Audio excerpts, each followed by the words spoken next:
Welcome PCWorld fans, I'm here with the CEO of Gigabyte. Thank you for taking the time to chat with me.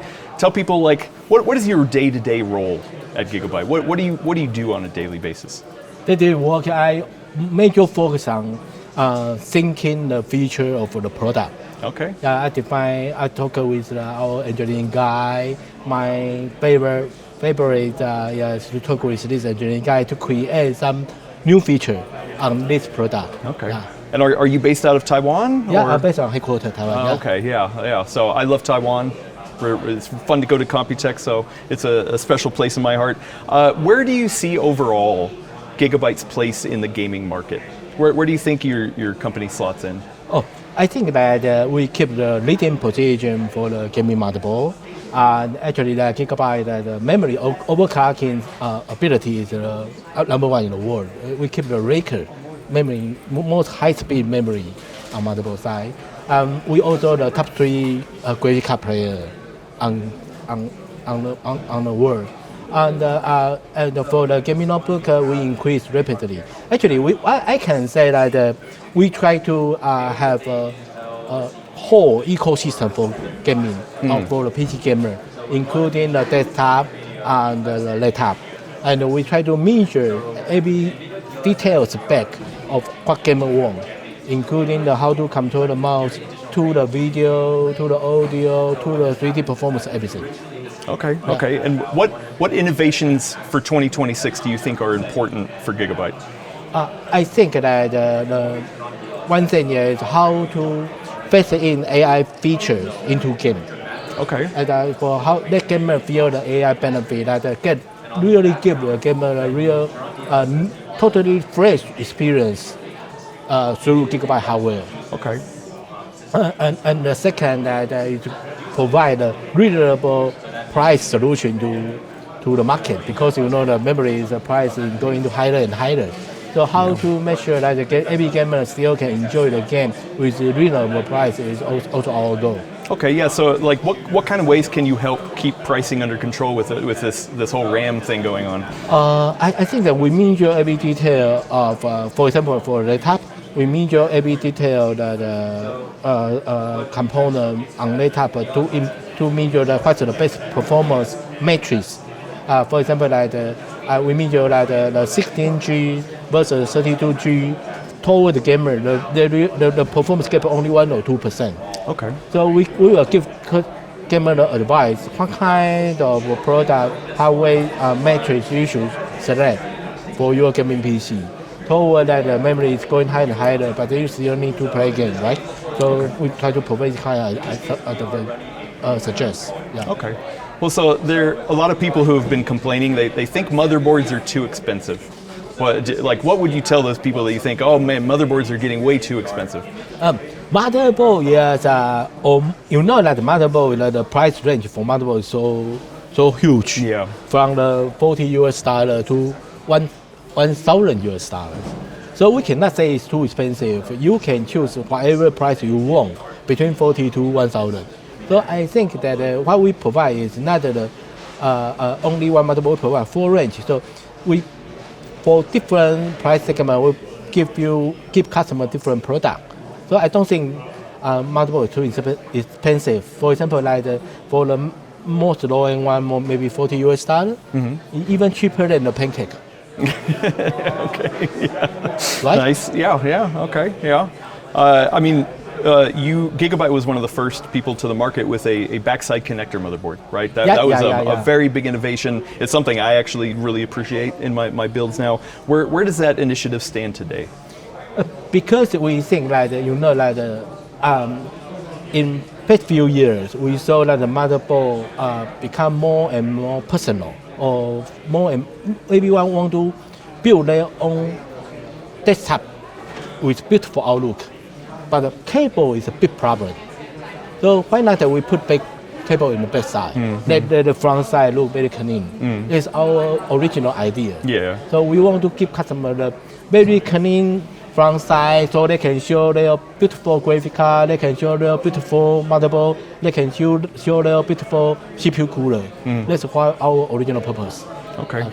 Will you have more motherboard options? I think the problem is that it's still pretty limited in the options that people can get. We send the motherboard option that we for the A70, A50 to the A7, A8090, A8060. We have full range of steels. We name the big black motherboard steel series, and we have a black version and a white version. Oh yeah. So the I gotta say the Arrow wood motherboard with that nice wood accent, really nice. Like why is it important to have like visual design aesthetics like that? Yeah. It's a stylish. If you look for stylish, when you have furniture that is built by wood, how come your computer is all by metal?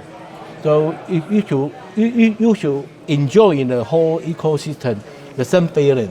You have wood furniture, you have wood bed, you have everything wood. How come your computer is still metal one? So that's why we want to have the wood motherboard. Yeah, and you can also buy the wood case. Together you have a wood made PC. Okay, yeah. I like it. I appreciate it.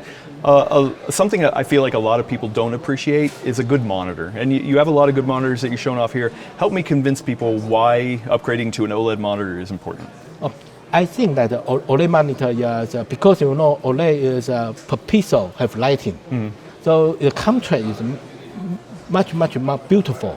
The contrast is much sharply compared to original IPS monitor. And the OLED monitor you can have thinner panel, and you can bend it, and one day it will become transparent. So, you think so? Yeah, I think so. A transparent monitor. Transparent monitor. Oh, okay. You can see through. If you don't have picture inside, you can see through. Once you have picture, you can. So you can use the OLED monitor as your window. Oh, yeah. Interesting. You got something to show off here today, or no? No. Oh, how far in the future do you think that is? Yeah, I guess maybe 1 or 2 years will start to see the transparent monitor. 1 or 2 years. Wow. Okay. Yeah. And does that mean you think OLED is the future? I know there's some talk about mini LED, things like that. It's different, toward different market. A mini LED that for the lightness is higher than OLED, but for OLED itself, you can much thinner, and also that you can bend it.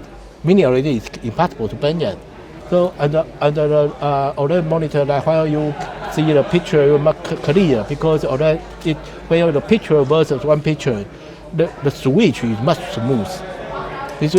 It just change the OLED color directly. So you need to backlight turn on or off. You can shorten the time for the refresh while it refresh. So I think that OLED is much suitable for the daily usage. But the mini LED on some dedicated purpose, maybe it makes sense. Yeah. Okay. All right. So we're close to wrapping up, but I got 2 more questions, and these are oddball ones just because I like them. I am a big fan of eGPUs. I love eGPUs. You're introducing a couple new eGPUs. Yep. Like, what is it going to take for eGPUs to become more mainstream, more popular?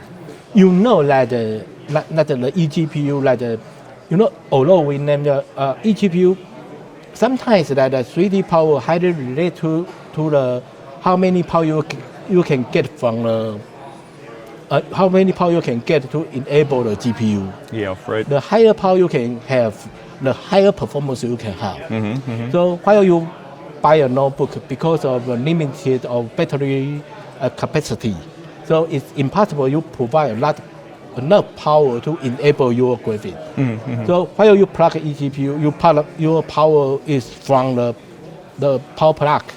So you have unlimited power. So even you have notebook, you can enjoy very high performance on gaming or 3D performance. So that's why we provide a serious eGPU, because we believe the eGPU can really help gamers to enjoy the full performance of the GPU. Okay. Yeah. Why do you think? But like eGPUs have been around for a while. Why do you think now is the time that people should be looking at them? For the people who, for example, I'm an office worker, but I don't want to have 1 or 2 or 3 computers. I want to use 1 computer. So I go to the work. I use the notebook. The stylish notebook, very light, very thin. But while I go back to home, I just plug one Thunderbolt. I can start to play game. So I can use 1 computer for 2 purposes. That's the promise. Yeah, that'd be nice. My last question, I'm a big fan of handheld gaming devices. Yeah. There's a lot of people asking, when is Gigabyte going to get into handheld gaming? We are thinking now, but I think that handheld gaming is not hard to build. Because you can see that a lot of Chinese makers, they also build handheld Yep. gaming. The most important thing is, just like a tablet, just same as tablet. Everyone can build tablet, it's no problem. I have still big demand. But what's the differentiation we can have? What kind of differentiation we can have is the only thing I think. Okay. Gigabyte also thinking about to build our handheld gaming, but in my mind is how to build with differentiation. I don't want to launch something Me Too product. It doesn't make sense. Because we are Gigabyte. Okay, makes sense. All right, well, I'll be waiting with bated breath for whatever that comes in. But in the meantime, I appreciate you taking the time to chat with me. I really appreciate it. Thanks everybody for watching. Subscribe here on PC World. We'll catch you in the next video. It's a PCWorld. Good.